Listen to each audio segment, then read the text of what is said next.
InsyaAllah kita buka majlis dengan membaca kitab Al-Fatihah. A'udzubillahi minasyaitonirrajim.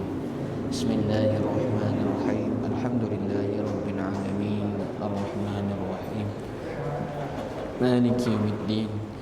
Iyyaka na'budu wa iyyaka nasta'in. Ihdinas siratal mustaqim.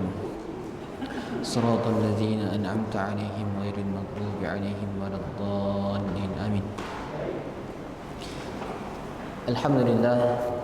Alhamdulillahilladzi hadana lihadza wa ma kunna linahtadiya laula an hadana Allah. Nahmaduhu wa nasta'inuhu wa nastaghfiruh wa na'udzu billahi min shururi anfusina wa min sayyiati a'malina. Man yahdihillahu fala mudilla lahu wa man yudlil fala hadiya lahu.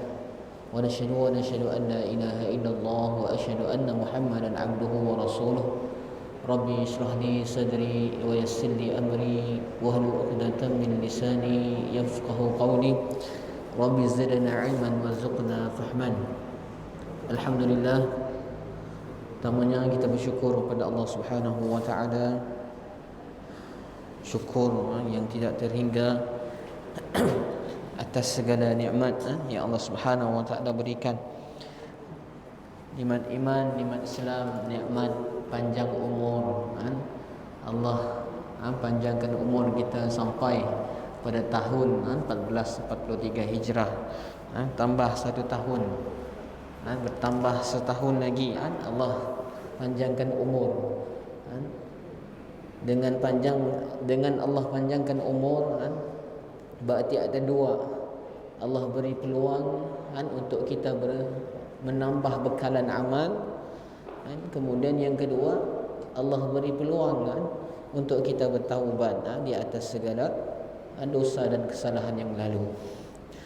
Bertambahnya umur, peluang untuk kita memperbanyakkan amal, dan peluang untuk kita bertaubat di atas segala dosa-dosa yang pernah kita lakukan. Salawat dan salam atas junjungan Nabi Muhammad sallallahu alaihi wasallam, junjungan kita, ikutan kita, idola kita. Jadi insya-Allah tuan-tuan yang dirahmati Allah, pada malam berbahagia ini kita sambung kuliah tadabbur Al-Quran. Sama-sama kita membaca Al-Quran, menghayati Al-Quran, mentadabburi Al-Quran. Mudah-mudahan sedikit sebanyak kita dapat mengambil pengajaran, pelajaran, hikmah, pedoman daripada Al-Quran, ayat-ayat yang kita baca. Dan inilah sebenarnya hakikat Al-Quran, sebagai petunjuk, sebagai huda, pedoman, sebagai hidayah bagi orang-orang yang beriman, bagi seorang Muslim. Jadi mereka harus dekat dengan Al-Quran, harus bersama dengan Al-Quran. Karena inilah yang menjadi pembimbing, yang menjadi bekalan di dalam kehidupan. Jadi insya-Allah tuan-tuan dan dirahmati Allah, kita sambung surah Al-Muzammil. Surah Al-Muzammil. Terakhir kita sampai ayat yang ke-10. Malam ini kita sambung ayat 11 hingga ayat ke-18. Boleh buka surah Al-Muzammil, mulai ayat 11 kita baca bersama-sama sampai ayat ke-18. Insya-Allah. أعوذ بالله من الشيطان الرجيم وذرني والمكذبين أولي النعمة ومهلهم قليلا إن لدينا أنكالا وجحيما وطعاما ذا غصة وعذابا أليما يوم ترجف الأرض والجبال وكانت الجبال كثيبا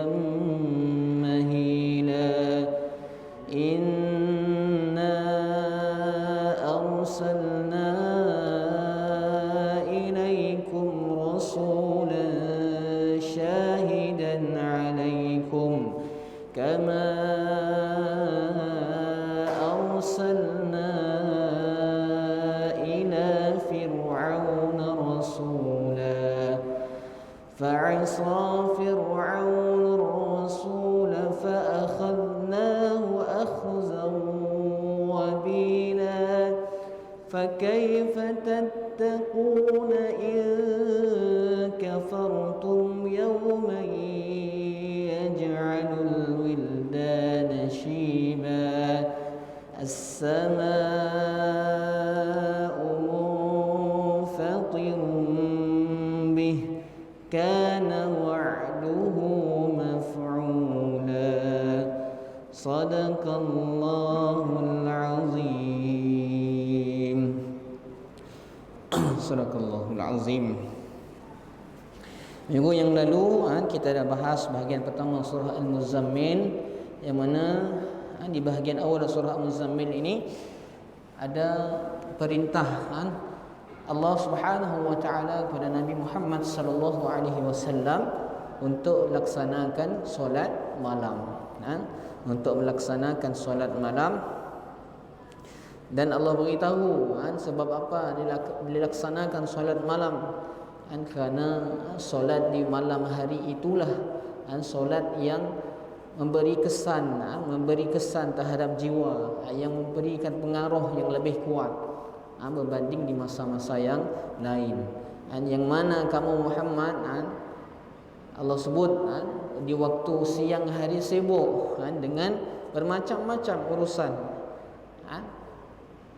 sibuk dengan kepentingan hidup, nak berdakwah dengan maksudnya dengan keluarga dan sebagainya, sehingga waktu siang menyibukkan kamu dengan perkara-perkara duniawi, sehingga menyebabkan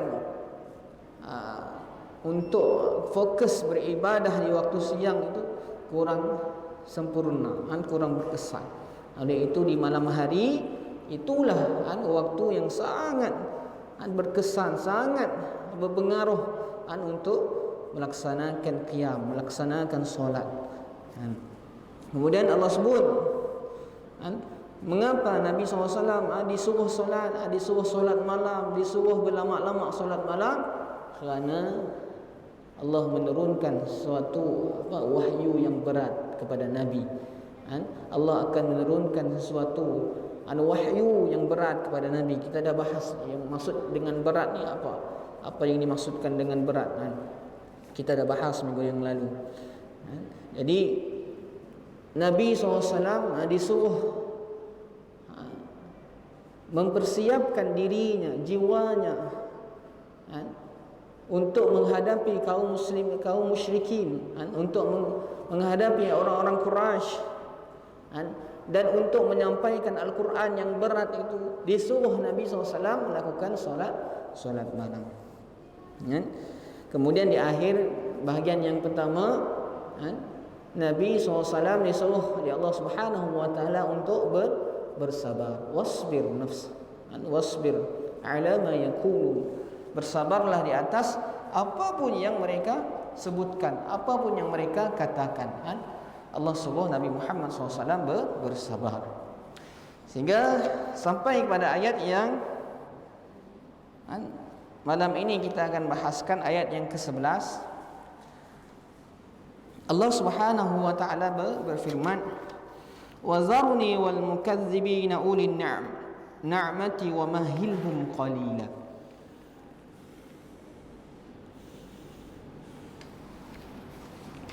Jadi di bahagian yang kedua ini, setelah Allah Subhanahu wa taala menyebutkan petunjuk-petunjuknya kepada nabinya dalam dakwah, dia mengancam orang-orang musyrik jika berpaling untuk menerima dakwah ini dengan menakut-nakutkan mereka akan azab pada hari kiamat, keadaan dan kegentingan-kegentingannya, azab dunia dan bahaya-bahayanya.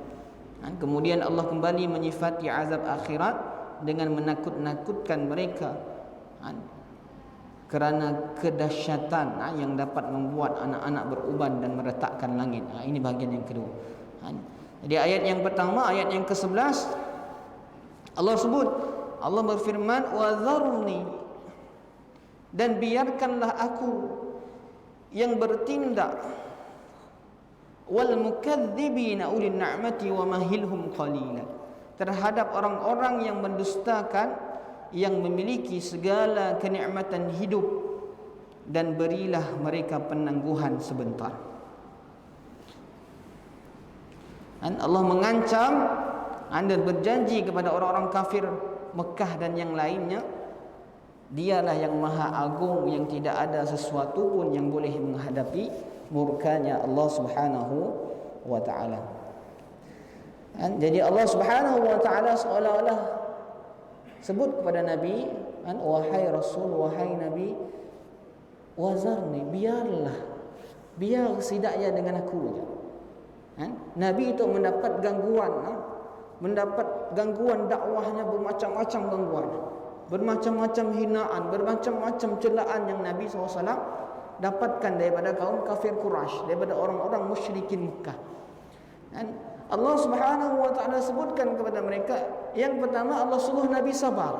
Nabi sabar, wasbir, sabar terhadap apa yang mereka katakan, apa yang mereka lakukan, sabar. Kemudian yang kedua Allah suruh apa? Allah beritahu, wazarni, biarlah aku yang selesaikan urusan mereka. Biarlah aku bersama dengan mereka, yaitu orang-orang yang mendustakan. Tuan-puan, tidak ada backup yang paling kuat. Kalau yang backup ya siapa? Allah. Allah yang membackup Nabi SAW. Tidak ada hiburan yang lebih besar bila Allah Subhanahu wa ta'ala sebut, biarkan mereka itu denganku, biarkan orang yang mendustakan itu denganku. Engkau Muhammad tidak perlu bersusah payah, tidak perlu engkau risau memikirkan mereka. Wazarni, biarkan mereka denganku.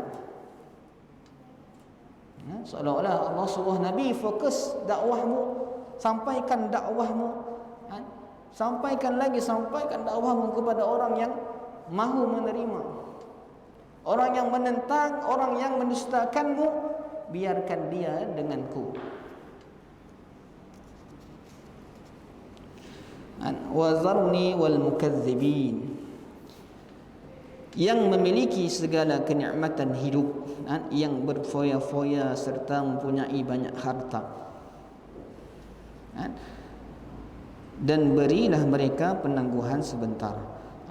Sungguh aku akan menjagamu dari urusan mereka, aku akan membalas dendam mereka untukmu. Janganlah risau dengan keadaan mereka sebagai orang-orang yang mempunyai kekayaan, kekuasaan dan kemewahan di dunia. Biarkan mereka sejenak sampai habis masa mereka. Jadi Allah Subhanahu wa ta'ala sebutkan, biarkan mereka ini denganku. Dan orang-orang yang mendustakan Nabi, orang-orang yang tidak beriman kepada Nabi pada zaman tersebut, golongan yang mana? Golongan orang yang mempunyai harta yang banyak. Jadi ketika Nabi sampaikan dakwahnya, yang menolak dakwah Nabi rata-rata daripada golongan orang yang berharta, yang memiliki harta, yang mempunyai kekuasaan, yang memiliki pangkat kekayaan dan sebagainya. Allah sebut mereka yang memiliki segala kenikmatan hidup. Kita lihat siapa? Abu Lahab ataupun Abu Jahal, yang kaya raya, duitnya banyak.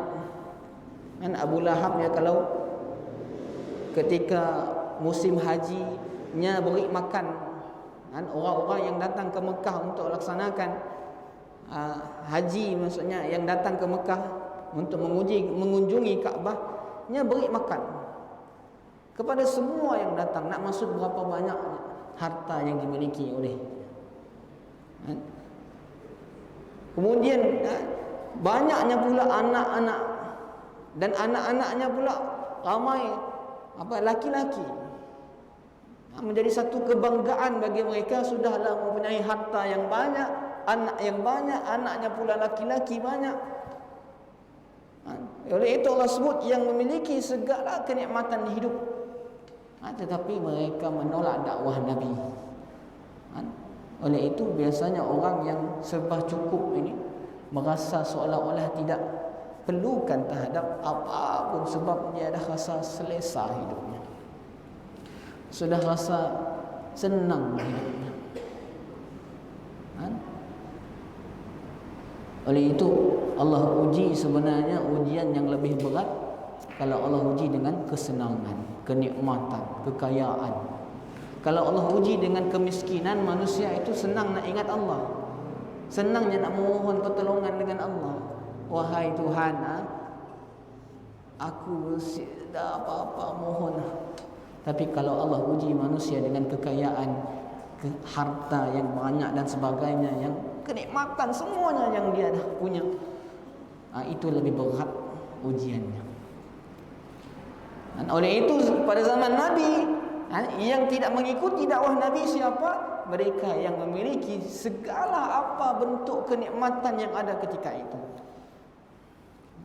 Jadi mereka merasa ego, sombong dan tidak perlukan yang lain lagi. Aku dah berada di puncak kenikmatan di dunia. Dan mereka ini kata Allah, biarkan mereka ini denganku. Dan mereka yang merustakkanmu, yang dari golongan yang memiliki segala kekayaan ini, biarkan mereka denganku. Dan kata Allah, wa mahilhum qalila, berilah mereka penangguhan sebentar.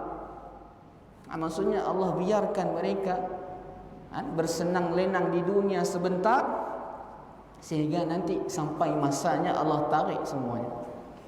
Sebagaimana dalam firman Allah surah Luqman yang bermaksud kami biarkan mereka bersenang-senang sebentar, kemudian kami paksa mereka masuk ke dalam azab yang keras.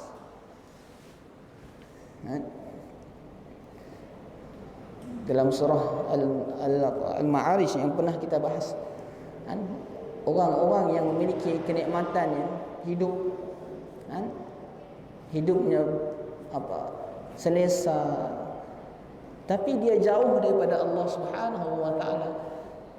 Allah sebut sanastadrijuhum, kami akan beransur-ansur, perlahan-perlahan kami akan hancurkan mereka. Pernah kita dengar istilah istidraj. Maksudnya istidraj ini satu kelebihan nikmat yang Allah beri kepadanya, tapi untuk menjauhkan dia lebih jauh daripada Allah Subhanahu wa taala. Allah sesatkan dia dengan kenikmatan yang Allah berikan. Allah biarkan dia berfoya-foya, Allah biarkan dia dalam kelalaian yang penuh dengan kelalaian yang sangat. Ini istidraj, sehingga akhirnya mereka dalam dosa, kalau dosa yang betul-betul puncaknya. Jadi Allah hinakan mereka dengan kelebihan yang mereka miliki, sampai kata Allah sampai habis masa mereka, ditangguh sebentar sahaja. Jadi orang-orang pembesar Quraisy yang ketika mana mereka menentang dakwah Nabi, Allah Subhanahu wa taala akhirnya hancurkan mereka di dalam perang Badar. Abu Jahal mati dalam perang Badar. Abu Lahab walaupun masih ikut perang, dia pun turut mati. Ketika perang Badar, pembesar-pembesar yang kaya raya ini yang menolak dakwah Nabi, yang sombong, yang ego, ketika itu Allah Subhanahu wa taala hancurkan mereka. Allah tangguhkan sampai perang Badar, hancur mereka sila semua. Abu Jahal mati semua di perang Badar. Wa mahilhum qalila. Kemudian Allah Subhanahu wa taala sebutkan 4 macam azab untuk mereka. Mereka yang tidak beriman, tadi yang menolak dakwah Nabi, yang tidak beriman, yang mendustakan Nabi. Allah sebutkan inna ladaina ankalan wa jahima wa tu'aman za ghussatin wa 'adzaban alima. Sungguh di sisi kami ada belenggu-belenggu yang berat dan neraka yang menyala-nyala. dan ada makanan yang menyumbat di kerongkongan, dan azab yang pedih. Sesungguhnya kami mempunyai pengikat-pengikat dan belenggu-belenggu bagi yang mendustakan ayat-ayat kami dan para rasul kami. Jadi orang-orang kafir kelak di dalam nerakanya Allah, bukan dicampakkan begitu sahaja dalam neraka, tapi sebelum dicampakkan, dilemparkan, diikat dulu, dibelenggu, diikat dengan belenggu-belenggu yang berat, dengan ikatan-ikatan yang berat, maksudnya yang kuat. Ataupun ada dalam ayat lain disebut diikat di belakang tangan, maksudnya diikat seperti sehingga tidak mampu nak berbuat apa-apa. Kemudian barulah disumbat ke dalam neraka yang menyala-nyala. Sudah diikat, dibelenggu dengan belenggu yang berat, belenggu yang kuat, barulah dicampakkan ke dalam neraka yang menyala-nyala. Beza kalau orang diseksa dalam keadaan terikat, ataupun orang terseksa dengan orang terseksa dalam keadaan bebas. Kalau orang diikat semuanya, si dapat nak cover lagi. Jadi dia terpaksa menyerahkan tubuh badannya untuk diseksa. Lain kalau orang yang diseksa dalam keadaannya si terikatnya si dibelenggu pun, jadi dia boleh kalau kita sakit-sakit badan, kita alih-alih sikit supaya sakitnya beralih. Tak si dapat dah diikat kuat, kemudian dibakar di dalam neraka yang menyala-nyala. Ankala wa jahima wa tu'aman dha ghussati wa 'adzaban alima. Dan makanan yang menyumbat di tenggorokan, tidak boleh masuk, tidak boleh keluar, seperti pohon zakum dan dari pohon berduri. Dalam surah Al-Waqi'ah, summa innakum ayyuhad-dallun al-mukadzibun la'akiluna min shajarin min zakum famali'una minha al-butun fasharibuna 'alayhi min al-hamim fasharibuna syurbal him hadza nuzuluhum yawmaddin. Kata Allah, summa innakum ayyuhad-dallun al-mukadzibun, kemudian kalian yang sesat, dallun al-mukadzibun, dan mendustakan, la'akiluna min syajari min zaqqum, bila masuk neraka Allah mereka akan makan syajari min zaqqum, buah daripada pohon-pohon yang berduri. Zaqqum, ada yang namanya zaqqum.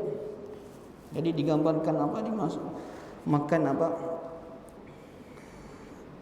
pohon zaqqum yang berduri, bila makan tersekat di kerongkong.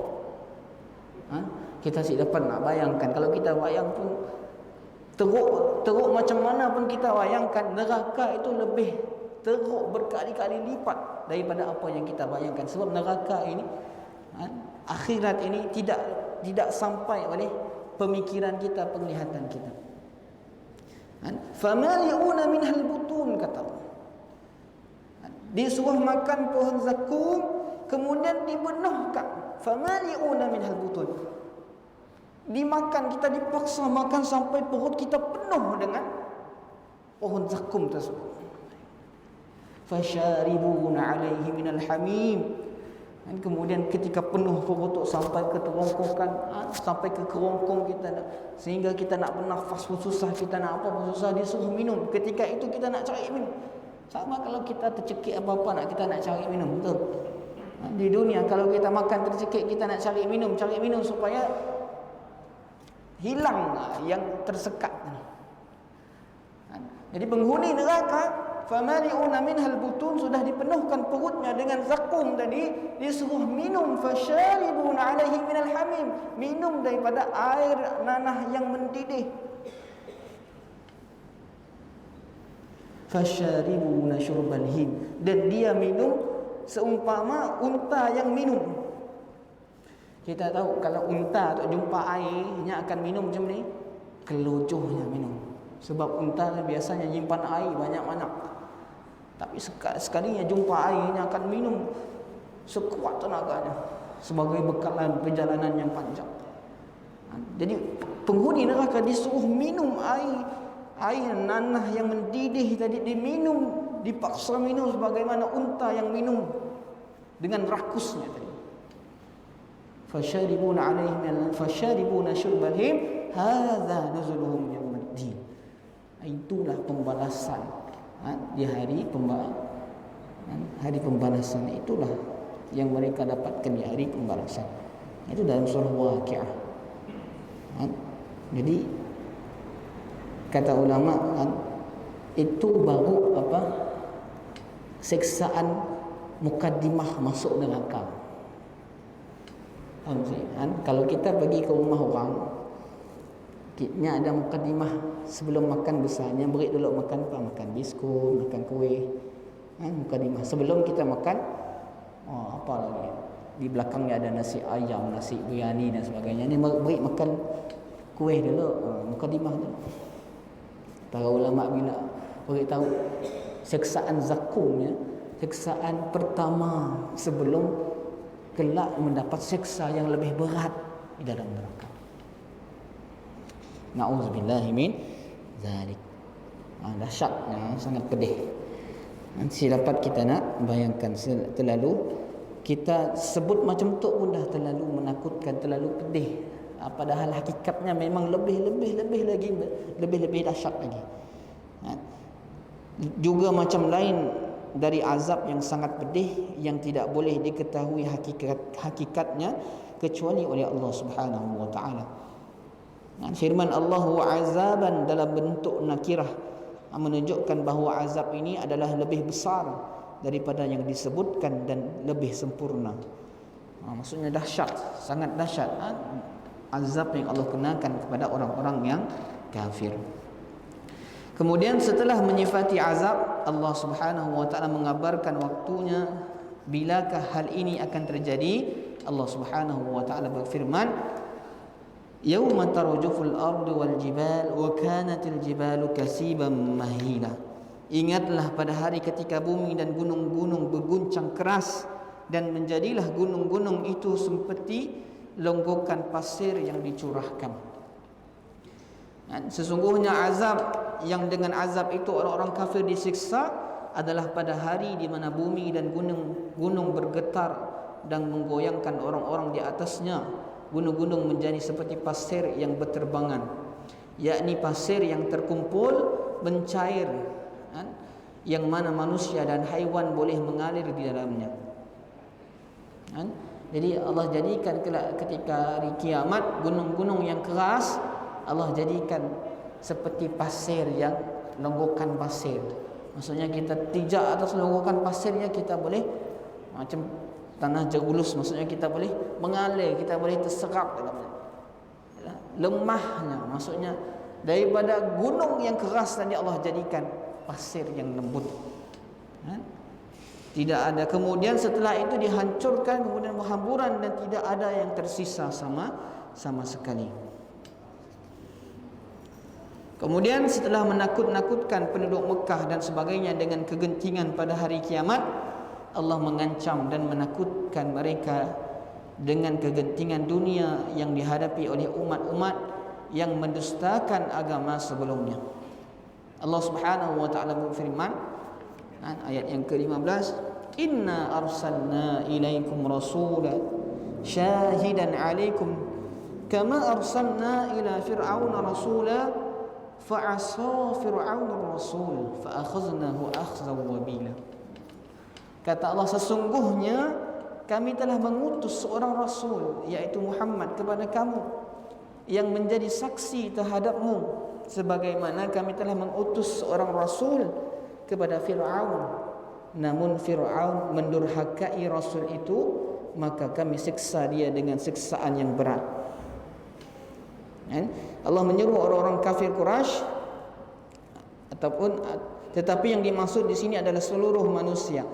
Allah berfirman kepada mereka, sungguh kami telah mengutus untuk kalian seorang rasul, yaitu Muhammad bin Abdullah, yang menjadi saksi pada hari kiamat atas amal perbuatan kalian dan apa yang muncul dari kalian, apakah menerimanya atau menolaknya, mentaatinya atau membangkangnya.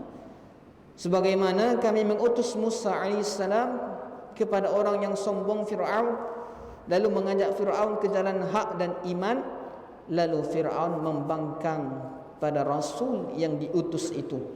Fir'aun mendustakannya, tidak mengimani apa yang dibawanya, maka kami menghukumnya dengan hukuman yang berat. Kami binasakan dia dan pengikutnya dengan menenggelamkan di tengah laut. Waspadalah kalian jika kalian mendustakan rasul ini, apa yang menimpa Fir'aun akan menimpa kalian, di mana Allah yang akan menindaknya dengan tindakan zat yang maha perkasa lagi kuasa. Jadi Allah mengancam pula. Jadi di kalangan masyarakat Arab, kisah Fir'aun, Nabi Musa dan Fir'aun itu popular. Dan satu kisah yang menakutkan lagi, kaum kafir Quraisy. Mereka tahu sangat dah kisah Fir'aun, bagaimana Fir'aun dihancurkan, bagaimana kisah Nabi Musa dengan Fir'aun. Sebab kisah ini dicerita daripada zaman berzaman sampai ke zaman sidak pun, kisah Fir'aun dan umatnya masih mereka ingat dan mereka takuti. Satu kisah yang takut bagi mereka, bagaimana Fir'aun dihancurkan. Allah ingatkan, Allah beritahu kepada kaum kafir Quraisy bahawa kami utus rasul kepada kalian, siapa? Nabi Muhammad SAW, seperti mana kami utus Musa kepada Fir'aun. Tapi Fir'aun mendustakan Musa. Fa'asaw Fir'aun ar-rasul, Fir'aun telah mendurhakai rasul, maka kami siksa dengan siksaan yang berat. Kami siksa Fir'aun dan pengikutnya dengan siksaan yang berat. Ulama sebut ayat ini seolah-olah nak beritahu kepada kaum kafir Quraisy, kalian itu lebih layak dibinasakan dan dihancurkan jika kalian mendustakan rasul kalian yang lebih utama dan lebih agung daripada Musa alaihissalam. Jadi kenapa disebutkan Nabi Musa dan Fir'aun? Jadi di antara banyak rasul dan umatnya, yang paling mirip dengan umat Nabi Muhammad SAW, Rasulullah SAW dan umatnya adalah Musa dan Fir'aun. Sebab apa? Musa waktu kecilnya diasuh oleh Fir'aun. Kecilnya membesar dalam istana Fir'aun. Fir'aun yang menjaganya sehingganya besar. Bila Musa dah besar, mendapat wahyu daripada Allah Subhanahu wa taala, bila Musa ajak Fir'aun untuk beriman kepada Allah, Fir'aun marah. Sama juga seperti Nabi Muhammad sallallahu alaihi wasallam, yang Nabi membesar di dalam kalangan kaum Quraisy, dibesarkan oleh kaum Quraisy, disayangi kaum Quraisy, disebutkan Al-Amin oleh kaum Quraisy. Nabi seorang cucu daripada pemimpin kaum Quraisy, seperti Musa dengan Fir'aun tadi di awalnya. Tetapi setelah Nabi mendapat wahyu untuk sampaikan dakwah, Nabi sampaikan dakwah, Nabi pula ditentang, sama seperti Musa yang ditentang oleh Fir'aun. Oleh itu Allah sebutkan kisah Nabi Musa supaya mereka merasa ada persamaan di sini. Dan Musa yang menentang, Allah hancurkan. Dan kalian kaum kafir Quraisy, kerana senarionya sama, kalau kalian kafir Quraisy juga menentang utusan ini Muhammad, maka kalian pun akan dihancurkan juga. Fa akhadnahu akhzan wabila. Jadi Allah takutkan. Jadi satu persatu Allah takutkan. Pertama Allah takutkan tentang kejadian di hari akhirat, bagaimana siksa di dalam neraka. Kemudian Allah takutkan tentang kejadian hari kiamat, bagaimana gunung-gunung hancur. Kemudian Allah takutkan pula dengan bagaimana umat-umat terdahulu yang dihancurkan kerana tidak beriman dengan Rasul mereka. Semua itu kena dengan kaum kafir Quraisy. Allah terus menerus nak mengajak kaum kafir Quraisy ini gerun takut dengan Allah supaya mereka beriman dengan Allah Subhanahu wa taala. Kemudian Allah Subhanahu wa taala kembali menakuti mereka dengan azab akhirat dengan menyebutkan kegentingan dari dua sisi. Allah Subhanahu wa taala berfirman ayat yang ke-17, "Fakaifa tattaquna in kafartum yawma yaj'alul wildana shiba as-samaa'u munfatirun bih kana wa'duhu maf'ula." Lalu bagaimanakah kamu akan dapat menjaga dirimu jika kamu tetap kafir terhadap hari yang menjadikan anak-anak beruban? Langit terbelah pada hari itu, janji Allah pasti terlaksana. Allah tanya kepada orang kafir Quraisy, kalian sudah lihat kesudahan umat Fir'aun, umat Nabi, kesudahan Fir'aun dan pengikutnya yang tidak beriman dengan Musa, bagaimana mereka dihancurkan, bagaimana mereka ditenggelamkan. Lalu bagaimanakah kamu yang kamu tidak beriman kepada Nabi Muhammad SAW? Adakah kamu juga akan selamat ataupun kamu akan diazab, disiksa, dihancurkan sebagaimana umat Musa? Jadi ditanya, lalu bagaimanakah kamu akan dapat menjaga dirimu jika kamu tetap kafir, tetap tidak beriman kepada hari yang menjadikan anak-anak beruban? Langit terbelah pada hari itu, janji Allah pasti terlaksana. Jadi Allah gambarkan hari kiamat, hari akhirat itu hari yang sangat dahsyat. Sehingga apa? Sehingga hari itu menyebabkan apa? Kanak-kanak menyebabkan anak-anak beruban. Ini salah satu perumpamaan, pemisalan tentang kedahsyatan hari kiamat tersebut. Bagaimana hari tersebut boleh menyebabkan kanak-kanak yang masih muda beruban. Orang yang beruban kepalanya tu maksudnya apa? Satu, kerana susah, banyak selalu buat kerja yang susah ataupun fikir stres dan sebagainya. Melihat hari yang sangat dahsyat tersebut, anak-anak kecil yang tidak tahu apa-apa pun boleh sehingga beruban kepalanya. Itu perumpamaan yang Allah Subhanahu wa taala berikan. Kemudian yang kedua apa? Yang pertama, hari yang menjadikan anak-anak beruban. Kemudian yang kedua, langit pada hari itu menjadi retak. Langit pada hari itu menjadi retak. Dalam surah yang lain banyak Allah sebutkan bagaimana langit hancur, langit retak dan sebagainya. Jadi keduanya adalah penyifatan hari kiamat dengan sifat kedahsyatannya. Itulah hari yang membuat rambut-rambut anak kecil beruban. Langit meskipun besar dan kuat akan menjadi terpecah kerana hari itu. Bagaimana dengan makhluk-makhluk yang lain? Itu sampai ayat yang ke-18. Janji Allah tentang hari kiamat, hisab dan balasan adalah pasti terjadi dan tidak ada keraguan di dalamnya, serta tidak pula diingkari.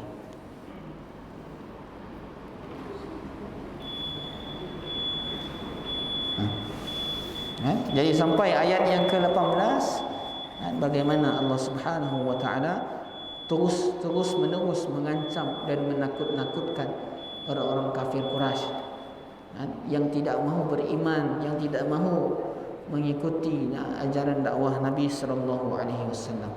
Satu persatu Allah Subhanahu wa taala tunjukkan kesudahannya, kedahsyatan yang akan menimpa mereka.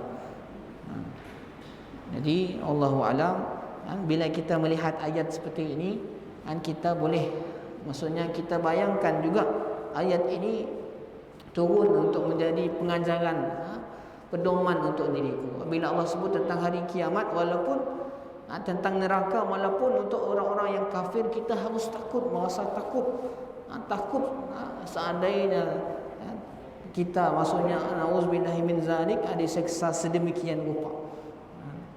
Sama juga kalau Allah Subhanahu wa taala ceritakan tentang syurga, ketika itu kita harus rasa berharap, kita rasa inginnya amat sangat.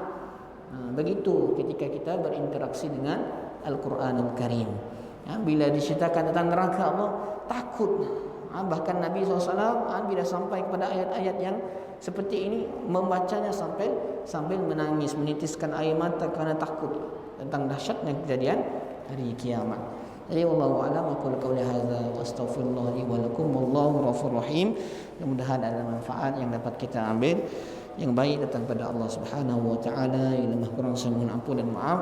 Kita tambah dengan tasbih kifarah dan surat ras. Subhanakallahumma wa bihamdik, asyhadu an la ilaha illa ant, astaghfiruka wa atubu ilaik. Bismillahirrahmanirrahim. Wal 'asri innal insana lafi khusr illa alladhina amanu wa 'amilus solihat wa tawassaw bil haqq wa tawassaw bis sabr. Assalamualaikum warahmatullahi wabarakatuh.